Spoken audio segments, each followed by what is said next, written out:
Welcome to the Revere Veterans Community Corner. Today we have a special guest. His name is Anthony Abbene. My pleasure. My pleasure to have you here, Tony. And Tony, by the way, made a special trip to come up here. But first I have to say this. We have people that come here by bus and by train, by car and by plane. But Tony came here specially by elevator since he's on the first floor. So thank you again for coming up here, Tony. Pleasure. It was a long trip, and I'm glad to be here. I know that. You were only 20 when you started. Okay, it's a pleasure to have you here, by the way. And for the people that don't know Mr. Abbene, he's also a World War II veteran. He's also an attorney at law downstairs. Yes, that's right. And you have two great stories to tell about the Leopoldville boat and about a police officer who was in World War II by the name of Frank Taraborelli. But before we get to those stories, Tony, I'd like to ask you something about yourself, his childhood. Yeah, very good. Go ahead, tell us. You want me to say, my name is Antonio Abbene Jr., and I'm an attorney in the city of Revere, and I'm born and brought up in the city of Revere. I was born in March 1922. I went to the Revere Public Schools. I was graduated from high school in Revere the year of 1939. And from then on, I worked until I was drafted in the Army, which was December the 3rd, 1942. And I have a family, and I have a business in the city of Revere. And funny part of it, I live in the same street that I was born in, but a different house. That's about all I can say about my background, except that I was in the service. Right, Tony, and I got to say it's a pleasure to have you have served our country, and thank you for your service. I was in the same service that you were in, but a little later on. You served 3.5 years in the Army. You're a disabled veteran, from what I understand. That's right. But also you have a great story that I would like the people to hear, but I would like you to tell it to me, and I want to read it first before we start. I have a paper here, and before we start, I want to show Tony what you look like when you were a young soldier. There you are, Tony. How old were you in this picture? I was 19 or 20 years old. 19 or 20 years old, When Tony. I first went into the service, I was drafted, but I went to the Armored Force, 9th Armored Division in Kansas, Fort Riley, Kansas. And my first part of the experience in the Army was as a tank driver. At that time, I weighed 134 pounds and was thrilled at the idea that I could drive a tank and have a lot of fun. Of course, I never went overseas with it, but well, they usually don't take the tanks on the water overseas. They put them on a boat usually, that they ship it. Well, from the tank outfit, the government was interested in a certain amount of soldiers to go to college. And they selected me as one of the students. And so from the tank outfit, I was sent to, let's see, Fort Riley, Kansas, and then from Fort Riley, Kansas, they sent me to Colorado School of Mines, which was in Golden, Colorado.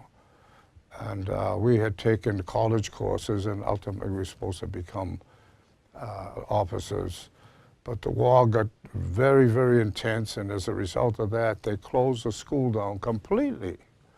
And they shipped us all to the infantry, the 66th Infantry Division, which is called the Black Panther Division. And we started all as foot soldiers. So from driving a tank, I wound up walking for the rest of the war. Tony, I got something here that that you were in, and instead of me telling the people about it, I'm going to just introduce it, and you could tell them the story because you were involved actually in it. This is a ship called the Leopoldville. Yeah. And the article here says the final crossing of the Leopoldville also has to do with the Battle of the Boats, December the 24th, 1944, and also the disaster for the 66th Infantry Division. And since you were involved with the Leopoldville and the Battle of the Boats, why don't you tell us about it? Well, it's as far as I'm concerned, we were supposed to board the SS Leopoldville, and at that time I was driving the captain, and we had to stay behind while the troops went on a train to get onto the SS Leopoldville, because we had to close the place where we were at, and we had to straighten out certain situations. Well, when that happened, we had to go from, I think it was one of the early, I think it was, I forget the name of the place where we were stationed. And we took the Jeep, and I drove him. But, you know, in England it's a little different in this country here, because first of all, they drive on the right-hand side of the road. Right. And during the war conditions, all the lights completely wiped out, you know, so, and the people used to put the black shades, so we had to drive in the dark. As a result of that, we got lost. And we drove around and we're looking for the port to get back into with the rest of the crew, and we didn't get there on time. So what they did, they put us in a destroyer. And we were very fortunate, my captain and a few others, we got into the destroyer. And this was a very important date because it was December the 24th, 1944. Right. Remember, that's a very important date, December the 24th. It was Christmas Eve. And we were on board the ship. No, we were on board our ship. When we got the other ship, they put us in the destroyer, and they gave us a beautiful meal. And meanwhile, the other poor guys were on the Leopoldville. And when they shipped out to go across to the France, the German subs sneaked in between all these ships and sent a torpedo and struck the SS Leopoldville. As a result of it, the ship was hit right at the water line, and the water came in so very, very fast. A lot of the kids couldn't get out of there, and they had all kinds of chaos, and the ships were going in to try to save them, throwing lines into the water. But because it was December the 24th, the water was very, very cold, Right. and they were unsuccessful in saving them. But as a result, when they finally took the toll, there were over 800 soldiers that died in the SS Leopoldville that couldn't be saved. The rest of us were picked up, and they sent us to San Jose and Lorient to protect the Germans from escaping, because we had them in a pocket. And I was very fortunate because of an accident that we couldn't find the SS Leopoldville, that my life was saved as a result of that. So Right. from then on, we went on to the combat and all the other stuff. But that's the story about the SS Leopoldville. Right, Tony. But you were also in the Battle of the Bulge. Yeah. And I believe there was a town there called Arnhem and Malmedy. Normandy? No, Malmedy, where they assassinated the American troops, where they tied their hands behind their back and they shot them in cold blood, even though they were prisoners of war. Oh, I don't remember any of that. That was had any experience the Battle on of the Bulge, yep. Yeah. And they had the German officer who was in charge at that time executed when he was captured by the Americans later on. Yeah. And the Battle of the Bulge. But tell us something about the Battle of the Bulge. Well, see, I wasn't in the Battle of the Bulge, because when our troops were all broken up, they reassigned us to different areas. So instead of going into the Battle of the Bulge, they shipped us over to San Jose and Lorient sector, where the Germans were in the pocket. And for the rest of the war, we stayed at that section, keeping the Germans in the pocket and having skirmishes. They'd shoot at us and we'd shoot at them. And at that time, I became a forward observer for Cannon Company, and we used to go down to the front lines and we'd get in an abandoned home, and there was three of us. There was myself, the artillery, and the mortar fires. And when we caught the Germans in the pocket or someplace, if it was a long distance, then they had the rifle guns that went out there, and we would take the little ones, and then the mortars would just go right over the line. So most of our fighting was back and forth, in the pockets where the Germans, so they wouldn't break out. And that's what the rest of the war consisted of until the May 8th when the war ended, which was not too far after that. And from then on, we went into the Army of Occupation. They sent us up to Koblenz. And then from there, we wound up down in Marseille, putting the ships and the troops back in the ships to go to Japan. And then they shipped us from there. They shipped us to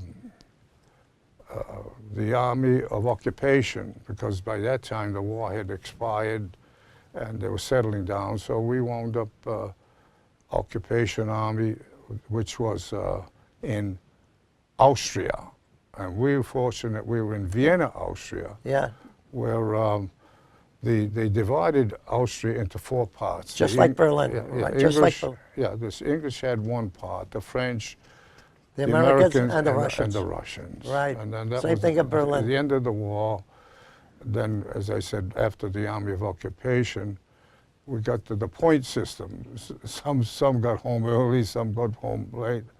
And the point system kept us a little bit longer, but I came home unscratched and very lucky man. Right, Tony. I also understand you speak French. Did that come in pretty handy for you while you were over there? Well, I was the interpreter for my outfit, and That sort came in handy.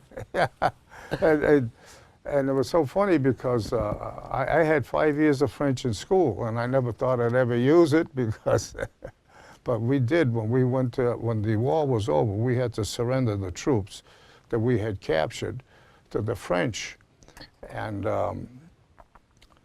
we had a meeting with the French officers and our officers. I was the only private in the but I was the interpreter. I was only a corporal, and I was an interpreter too, for the Americans in Berlin. They understood me, and that's what made me laugh. I spoke better German than I did English, really. I didn't know. See, I learned a little bit of French. What I learned was the real French. I want to say the perfect French, but they're all dialects in France, and that's why it's hard to... How do you say how are you in French? Comment allez-vous? Oh, comment allez-vous? Yeah. Right, in German, wie geht es Ihnen? And in Russian, как вы поживаете? Wie geht's? Yeah, how are you? How are you, yeah. But anyway, we did surrender the troops to the French, and then they took over. And then we went to the pockets and started cleaning up the place. So. But the rest, it was more of a back and forth. You know, they'd fire, we'd fire, but it wasn't too... Before we went on the air, you told me a story, and I would like you to tell the people about some sailor who didn't even leave, the boat didn't even leave. Oh, yeah. Would you tell us about that? So I won't mention his name. But no, don't mention his name, but tell us the story. He was a good friend of mine. See? Right. And we both came from Revere. As a matter of fact, I was a barber before I went to law school, and his father was a barber, so we were very close. And our job at that time, we were in New Jersey, I think it was, and the troops were being shipped over to get into combat. And we had to guard the ship to make sure, and believe it or not, a lot of times they were afraid they're going to jump ship because a lot of people were afraid. And my friend Charlie, he's talking to me, he said, Tony, he said, what are we going to do? He says, we're going overseas, we're going to die. We're not going to see Revere again. And I said, Charlie, what the hell are you crying about? The war, I mean, the ship hasn't even left the wharf yet. But the funny part, the poor kid, they discharged him from the Army because of a member of the heart, and he died a couple of years after. That was sad, yeah. Yeah, it was a sad, sad situation. But that was just a funny incident that took place. But Before we continue, Tony, hold that picture up with you so people can see. no, I don't want to show them the difference between the two of us. Sure, you're both our people age. Oh, where is it? Right there, right there. Yeah, Tony at 19, This is me, and this is the... and that's you at 19, Tony. 19, God yeah. bless you. There's the 9th Armored Division. Right. Yeah. Now, Tony, I want to get in. You know a certain person who's now at the Chelsea Soldiers Home We would have liked to get him on the show, but he was too ill to come out, so we're going to do it for him. Yeah, he was a very sick man. Right. I visit him. You dropped your pen. I visit him very frequently. His name was Frankie Tabarelli. Right. And he has a history of battle and battle experience that I don't think many people in this world ever had any part of, any portion of it. They made a picture. Yep, called the Dirty Dozen. Yeah, the Dirty Dozen, but they imitated the actual story as it really existed, because it wasn't the Dirty Dozen, as he said. They were hand-picked soldiers to go beyond the German lines and meet the Russians and collate their ideas so that they could end the war faster than usual. So he was one of the 10, and there actually were 10, he said to me, with a officer went with him. And he was in the Battle of the Bulge before that. Well, he was actually in the Battle of the Bulge. He was in the Battle of the Bulge, and he had very lucky experiences that, this is a true story because it's hard to believe, but there was the Germans hiding in a tree, and he shot Frankie. The bullet went right through his head here, and it ricocheted. Now, when you're in combat, you had two helmets. One was the metal one, and the other one was the plastic one. The plastic one diverted it, and it went out of it without even making a stand. He had a machine gun, and he aimed at the tree. And he sent a few rounds in there. The next thing you know, the German come flying down and there's a doornail. By the way, Tony, I got an article here about resident Frank Taraborelli. I'd like to read it to you and to the people of Revere. This is about Frank Taraborelli. They made a Hollywood movie out of an episode of Frank Taraborelli's time in the Army. You know that I've seen it probably more than once. The Dirty Dozen, about 12 GI rogues and end-of-the-road criminals who volunteered to perform daring, dangerous race behind the German line in World War II.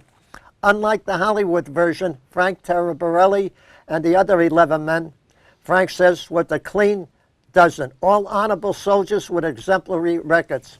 When the battle patrol was over, Frank Taraborelli had a Bronze Star and a Silver Star for his service. That's just for that one incident. Right. But he had more than that as a result of what he did, yeah. Yep, he was born in Revere and also was with the 3rd Battalion Patrol of the 272 2nd Regiment. He also was a Civil Conservation Corps. He worked with them. That was CCC during the Depression. They used to go and put the kids in camps. Over here it says at 16 he tried to get into the Army and they threw him out. Joined the club. Yeah. But it says at 16 he worked for a few months at Forbes Lithograph in Chelsea. Yeah, that was another job he had. As soon as he turned 17, he tried to enlist in the Marines, which was rejected because of a curvature in his spine. But I'm sure the Army was very, very glad to have him. Oh, yes. And by the way, if my memory serves me correct, I have a picture of Frank Taraborelli's uniform here, Taraborelli's. All the medals he's got here, and also the Soviet Union gave him a medal They too. gave him a Silver Star. Yep. Yeah, Which is almost as high as an award as you can get, like the Iron Cross was the Congressional Medal of Honor in Germany, practically. He got one from the Soviet Union over here. Yeah, that was because the 11 men, they were put behind the enemy lines, and they met up with the Russians.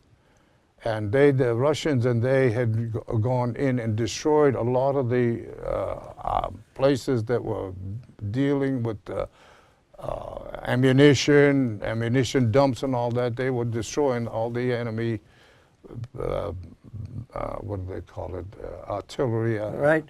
So they did more than anybody. They were surrounded by the Germans, and they still got away with it. And they finally met the rest of the Russians on a certain bridge. At the Elbe, at the Elbe River. I forgot the name of the river, but it was the Elbe. yeah, and that's when they were surprised. But one of the stories, I think it tells you in there that when they first met the Russians, they thought they were Germans, and they were almost going to shoot at each other. And they finally recognized each other, and the Russians were cooking 2 chickens that they had stolen from the neighborhood, and his mother had sent them the pepperoni, what do they call pepperoni? It was a form of a meat that was, so they sat down and they enjoyed the meal and became very good friends from then on, yeah. The shot that you mentioned that went through his helmet and they ricocheted off the plastic, It's it was right in Christmas in 1944 in the Ardennes forest during the Battle of the Vosges. Can That's I what finish? told you, Read yeah. that? Yeah, go ahead, read it. I think it's good. Frank was a point man returning from a night patrol. One shot, a German sniper up in a tree put a bullet through Frank's helmet. Although stunned before hitting the ground, Frank sprayed the tree with his grease gun and then took off his helmet expecting to find blood. When he removed the steel pot, oh, they call it a pot, when he removed the steel pot from the helmet liner, the bullet fell out. It had hit at such an angle that the liner stopped it. The patrol lay motionless for half an hour. Then after Frank had walked about 35 yards, there was a terrible crashing in the trees, and the German sniper fell right into a startled Frank, who put 3 shots into the German before he realized that he had already killed the sniper with his machine gun burst. So, by the way, That was Frankie all over. right, and not only that, but that was good training for Frank because later on he became a Revere police officer. That's right. So, Very good. folks, here's a picture of Mr. Terra Berbelli in his police uniform in the city of Revere. Yeah, he was a very good policeman too. How long did he, was he a policeman? He owned a motorcycle. He wanted to be a motorcyclist. Oh. Yeah. But he served well, and I say he did a very good job for us as a soldier. So he was really not only a veteran of the military, but he was also a veteran of the community. Yeah. Just like you. Well, Just like you. we aim to please, as the expression goes, and I've been born and brought up in the city of Revere. That's all I know. Matter of fact, I'm still living on the same street, but I got to ask you, you're not a young man. You know, people usually retire at 65. Some would retire at 70. But you love your work. You like to keep going. I enjoy I know people. that. I enjoy people. I enjoy my work, and I enjoy living.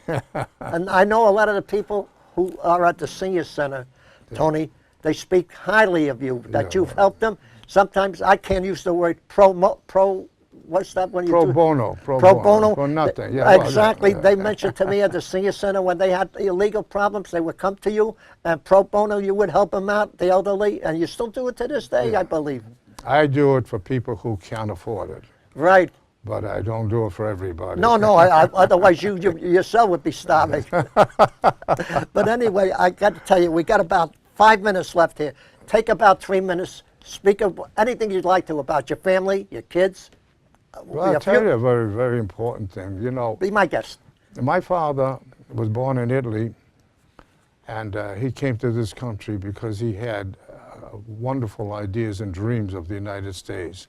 Over there, they taught him to be a shoe repairer, and he was forced to do it, but he had no choice. And when he came here, he started to build himself up, and he was young enough, and they called him into the draft. So my father went to the draft, and they said to him, you have 2 choices. You either fight for the United States, and we'll make you an American citizen, or you go to Europe and fight for the Italians. He said, no, I want to be an American citizen, he said. I want to be an American citizen. Raise your hand. He raised his hand, and they sent him in an outfit in an infantry division. He was the only one that he couldn't speak English. That was the First World War, right? First World War, World War I. And my father was fought in the trench warfare. And he got a piece of shrapnel in his leg, and from that time on, he used to limp a little bit, but he was so proud to be an American, and that's why I said every holiday that came, the Armistice Day, he used to raise the flag, and as a result, we were very loyal, and we believe in the American system. I have my brother Billy, who was wounded in Belgium.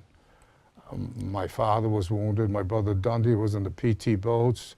And then my brother Benny was the last one. He wanted to be a soldier, but he got into the Navy, so our whole family had experience in defending the American public. And my father taught us that America's the best country in the whole wide It world. is. No denying that. Yeah. What about your immediate family, your daughters or sons, if you have any?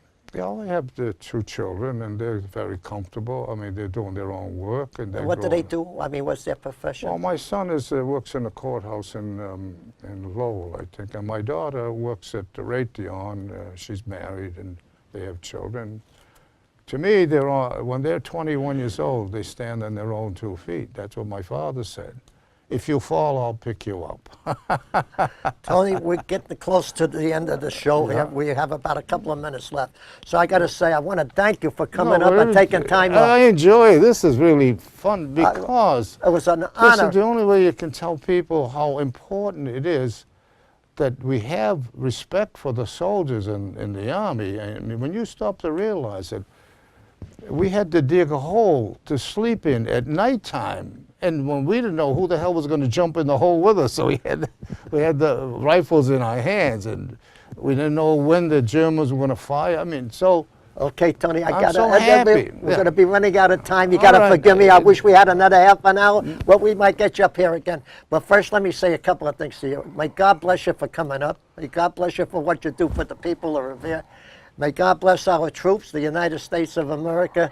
And Tony, it was an honor and a pleasure because you are a real hero. You're a Not veteran real, and I'm a community. an American. I'm an American. I got dual citizenship. Yeah. I'm an American citizen, and I believe a citizen of the world. Yeah. No other country but America and the rest of the world with us. Well, I'm 100% Tony, with God that. bless you again for Again, coming. honestly, it was a pleasure to It be was here. an honor to have you, and thank you. But I just want people to understand that it's a wonderful country, and we should be proud of it. You were lucky. You came up to one of the best TV stations in the Commonwealth, I believe, Revere I'm beginning TV. to believe that now.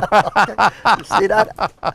And we enjoyed doing it for the heroes here. And thank you, folks. Till the next time. And thanks for listening.